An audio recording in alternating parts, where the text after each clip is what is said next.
Hello à tous et bienvenue dans ce tout nouveau podcast où on va parler de la vie entrepreneur, de la vie digital nomade et on va mixer les deux pour que vous ayez toutes les informations pour devenir le meilleur entrepreneur digital nomade qui puisse exister.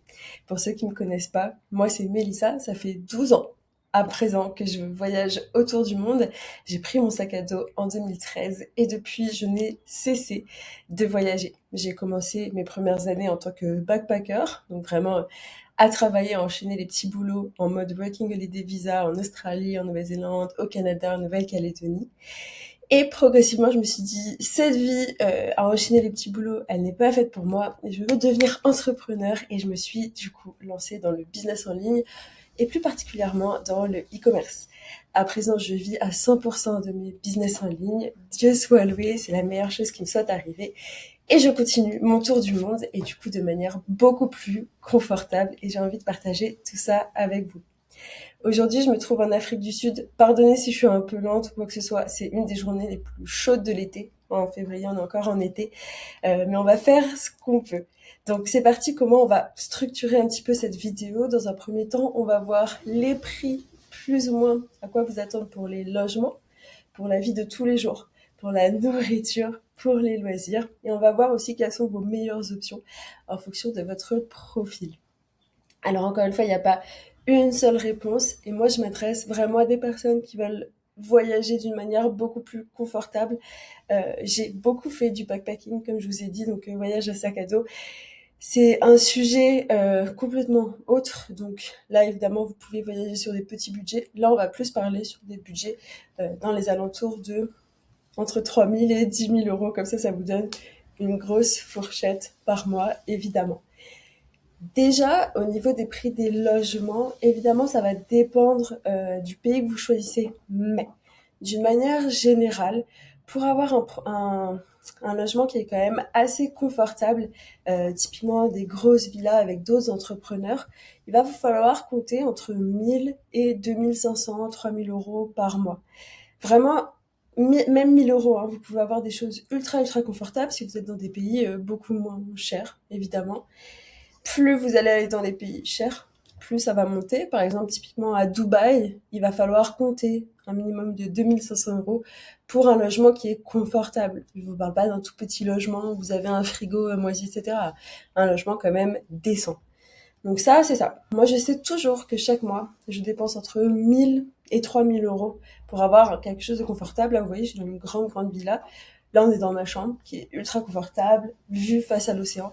La villa est immense et je suis en Afrique du Sud, vraiment parfaitement pour aller surfer tous les matins. Donc pour moi, c'est exactement ce qu'il me faut. La connexion Internet est exclusivement bonne. Et d'ailleurs, dans ce tarif-là, ça compte toujours la femme de ménage, ça compte toujours la laundry. Alors, il y a toujours une machine à laver. Moi, personnellement, c'est un autre sujet, mais je fais faire mes vêtements, je les fais faire laver par des personnes. En Afrique du Sud, c'est super cher. Une semaine de vêtements, ça me coûte entre 10 et 15 euros. Mais hors de question de le faire toute seule. En Indonésie, par exemple, ça va plus coûter entre 2 et 5 euros. Vous voyez, là, ça va être vachement variable. Mais ça, c'est pas forcément nécessaire, même si je conseille parce que c'est un gain de temps qui est énormissime. Et puis dans ces villas-là, vous avez aussi une cuisine. Personnellement, je ne cuisine jamais. Vous ne me verrez jamais cuisiner. J'ai trop travaillé dans les cuisines et j'ai été choquée, traumatisée pour pouvoir cuisiner. Mais du coup, il y a toujours une cuisine qui est fournie dans ce genre de villa. Donc ça, il faut le prendre en compte aussi. Ça peut faire économiser énormément d'argent. Maintenant, justement, en termes de nourriture, il va falloir compter pour une personne. Je vous parlais toujours avec une personne solo, moi, parce que j'ai pas de mec, c'est pas prévu d'en avoir et j'ai pas encore d'enfant. Une personne solo qui vit bien, qui cuisine pas du tout ou très peu, il va falloir compter un bon entre 200 et 500 euros par semaine. Maintenant, si vous cuisinez, il va falloir compter environ 200 euros par semaine. Encore une fois, on parle d'une vie où on va pas compter chaque centime qui se passe. Et ça dépend encore des pays. C'est pour ça que je vous donne toujours des fourchettes larges. Qu'est-ce que j'appelle des pays, par la même occasion, qui sont pauvres ou des pays qui sont riches? Les pays pauvres, c'est ce qui vous vient forcément à l'esprit, hein. Ça va être tous les pays d'Asie, Indonésie, Afrique du Sud, Amérique du Sud. Attention, en fonction des pays, vous avez un confort qui est plus ou moins élevé. Moi, l'Afrique du Sud, j'adore y aller parce que le confort, il est au max quand on paye bien. Ok, Amérique du Sud, c'est beaucoup plus compliqué de trouver des pays confortables. J'y vais plus, honnêtement. Asie, évidemment, vous avez un gros confort aussi selon les pays. Maintenant, qu'est-ce qui est... Espagne, vous voyez, je le situerais plutôt entre les deux. Qu'est-ce qui est pays riche? Bah, ça va être tous les pays du Nord, l'Australie, le Canada, les États-Unis. Logique. Donc, c'est pour ça que quand je vous donne une fourchette, la fourchette basse, ça va vraiment être pour les pays pauvres, et la fourchette haute, ça va être pour les pays riches. Maintenant, en termes de loisirs, ça dépend ce que vous faites. Moi, personnellement, je suis une personne qui travaille énormément et mes loisirs principaux, ça va être le surf. Là, ça coûte vraiment... si vous achetez une planche de surf, il va falloir compter entre 300 et 1000 euros. Si vous la louez, ça va être 15 euros la journée, vous voyez. Mais j'adore aller dans les hôtels. J'adore aller dans les bons hôtels. Fun fact, peu importe où on se trouve dans le monde, même à Dubaï, les bons hôtels, ça va toujours être dans la même tranche de prix parce que le confort est toujours le même, à peu près, à quelque chose près. Donc pour avoir un bon hôtel, il va falloir toujours compter entre 150-200 euros et 1000 euros. Mais avec 150-200 euros, vous avez déjà, honnêtement, un bon confort d'hôtel. Il faut vraiment le garder en tête. Des fois, ça peut être moins cher. Et à Dubaï, vous serez choqué, par exemple, que les hôtels là-bas sont vraiment peu chers pour la qualité qu'on y trouve, évidemment. En Afrique du Sud, les hôtels vont être peut-être légèrement moins chers, on va dire, qu'à Dubaï, mais honnêtement, ça s'équivaut pour le confort qu'il y a. Personnellement, je préfère mettre un prix élevé pour être sûr d'avoir un bon hôtel plutôt que d'avoir un hôtel à 30-40 euros juste pour dormir et où ça va être vraiment pas confortable. Moi, si je vais dans un hôtel, c'est pour avoir le confort. C'est pour avoir le jacuzzi, pour avoir le spa, pour avoir le bon petit déjeuner, pour avoir un service, pour avoir un lit confortable, la climatisation, etc. C'est pour ça que je vais dans les hôtels. C'est pas juste pour dormir. Donc si vous êtes dans le même état d'esprit que moi, bah, il va falloir compter entre 500 euros et 1000 euros par mois de dépenses pour aller 2-3 fois à l'hôtel par mois. Maintenant, on a les massages. Pareil, ça va vraiment dépendre des pays où on est. Un pays pauvre, ça va plutôt être dans les 60 euros de l'heure. Un pays élevé, ça va plutôt être dans les 150 euros, 200 euros de l'heure. Tout dépend d'où on va. Et encore une fois, je vous parle toujours des bons spas. Je vous parle toujours des, des infrastructures qui sont confortables, ok? Parce que oui, vous pouvez aller à Bali, par exemple, chez un petit local, un petit massage local pour 5 euros de l'heure. Mais par contre, vous payez pas, enfin, il y aura pas d'air conditionné, le lit sera, enfin, la table, elle sera pas confortable. Vous allez entendre les voisins, vous allez entendre les voitures, etc. Enfin, personnellement, hein, c'est hors de question. Je préfère même pas y aller plutôt que de me faire masser dans des situations comme ça. On se fait masser pour kiffer. Donc là, en général, pour 60 à 150 euros, vous avez même accès au spa à côté, au hammam, au jacuzzi, au sauna, à la piscine, etc. Donc c'est toute une expérience qui va avec. Mais c'est pour ça aussi que des fois c'est super bien de prendre un hôtel plus cher parce que vous avez toute l'infrastructure avec. Donc au final, on gagne un peu d'argent quand on y pense. Maintenant pour les vêtements, honnêtement, je trouve que la différence de prix des vêtements est quasi identique dans chaque pays. Encore une fois, on va parler de vêtements de bonne qualité. Des vêtements que vous pouvez retrouver en Europe, même si c'est une marque différente, même si c'est une enseigne complètement différente, la qualité, la forme, etc., type européen, va être à peu près les mêmes prix, peu importe les pays où vous allez. En fait, tout simplement, la raison, elle est simple, c'est parce que si vous voulez de la qualité européenne, tel est mon cas, et je le conseille, eh bien vous allez payer forcément un prix européen puisque la qualité sera supérieure. Après, si vous êtes d'accord à acheter un t-shirt à 5 euros qui vous tient 4 lavages et après il est dégueulasse, bah libre à vous, mais c'est pas... c'est surtout si on voyage longtemps, en fait, pourquoi c'est important de mettre beaucoup d'argent dans la qualité de vêtements? C'est parce que dans tous les cas, par exemple, moi je vis avec une valise de 25 kilos. Il faut que toute ma vie rentre dans ces 25 kilos, plus un sac à dos pour mes affaires de digital. Mais si vous avez du coup des vêtements qui vous durent 3 4 fois et qu'après vous les jetez, ça sert à rien.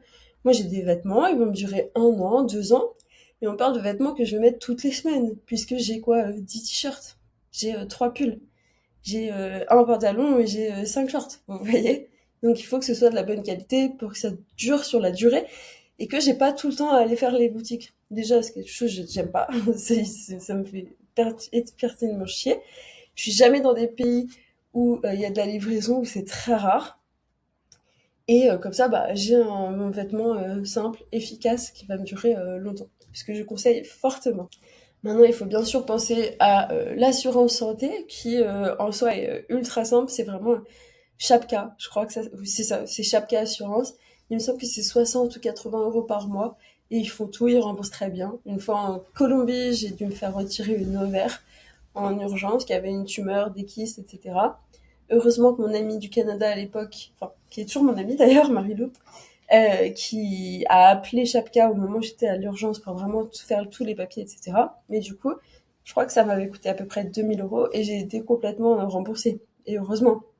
Et des petits trucs comme ça peut nous arriver n'importe quand. Moi, je surfe énormément. Bah, tu sais jamais, en fait, tu peux te couper une petite bactérie qui vient dedans, ça va vite. Et en fait, les frais, ils montent super vite. Surtout quand on est français, on a l'habitude d'avoir les services médicaux qui sont gratuits depuis qu'on est tout petit, etc. Donc on n'a pas forcément l'habitude. Croyez-moi, dans les autres pays, même les pays pauvres, évidemment, eh bien, les frais montent très très vite. En plus, si vous devez rester plusieurs jours à l'hôpital, vous allez vouloir une chambre privée, forcément. Une chambre privée, ça peut monter vite, hein. Un hôpital, ça peut monter à 1 500 € parce que vous pouvez avoir de l'air, etc. Donc, assurance obligatoire, honnêtement, hein. Faites le même, ça peut vous rembourser si vous perdez vos bagages et choses comme ça. Donc, regardez bien. Attention, si vous voyagez peu, que vous voyagez par exemple que 3 mois par an, et vos cartes de crédit peuvent vous assurer aussi à regarder, envoyez-leur un message, regardez, mais ça peut être parfois suffisant. Personnellement, je voyage tout le temps, donc il faut une assurance voyage long terme, donc chaque cas, ce serait vraiment la bonne solution. Et maintenant, pour tout ce qui est restaurant, alors là, ça va dépendre réellement de vos envies. Moi, personnellement, alors ça va vous étonner vu tout mon discours, mais j'aime pas aller dans les restaurants un peu trop chics parce que ça prend trop de temps. En fait, tout ce qui touche à la nourriture, ça me saoule. J'aimerais ne jamais avoir à manger, mais je suis quelqu'un d'ultra gourmand, hein. Mais c'est un process, ça me fait chier, ça m'emmerde de cuisiner, ça m'emmerde d'être au restaurant, etc. Du coup, je vais juste dans des restaurants où je sais que ça va être facile, efficace, mais que ça a des bonnes notes sur Google Review. Moi, il me faut toujours au moins 4,6 au grand minimum avec des centaines de reviews. Et donc, je m'en sors toujours pour entre, ouais, alors, franchement, en moyenne 15-30 €. Et du coup, j'en fais régulièrement. J'en fais peut-être 3 fois par semaine, peut-être plus. Enfin, je me rends même pas trop compte. Mais si vous voulez aller dans les bons gros restos, il va falloir mettre plus la main à la poche. Mais honnêtement, c'est pareil. Partout dans le monde, ça va s'équivaloir parce que au plus vous voulez de la qualité européenne, au plus les prix vont toujours s'aligner. Donc, conclusion de cette vidéo, le message que vous faire passer, c'est pour vivre en tant qu'entrepreneur digital nomade d'une manière confortable, comme on peut le voir sur Instagram, tout ce qui donne envie, avec les cafés, pardon, ultra important, les cafés, les matchas, ça, il va falloir compter un bon café au lait d'avoine, etc. Ou un matcha, il va falloir compter entre 3 et 10 € selon le pays, pour le coup. Là, vous voyez, en Afrique du Sud, c'est genre 2,50 € un très, très, très, très bon café.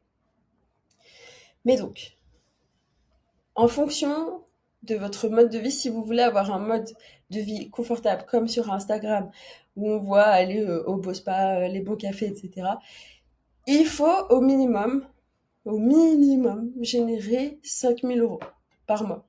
Grand minimum de bénéfices, évidemment. Sans ça, vous passez sur une manière de vivre qui est plus économique et qui se fait très bien aussi parce qu'il faut aussi compter les billets d'avion, qui est une somme très importante justement, j'en ai pas parlé. Les billets d'avion, personnellement, je change de pays tous les 2-3 mois, en moyenne. On va dire 3 mois. Je voyage en business class exclusivement et ça va me coûter toujours une moyenne de 1 500 €. Vous pouvez voyager en économique et ce sera toujours une moyenne de 700 €. Et vraiment, c'est toujours comme ça. Genre, peu importe la distance, peu importe où vous allez, enfin, sauf si c'est le pays voisin, on s'entend, mais moi je fais toujours des bonnes distances d'au moins 10 heures.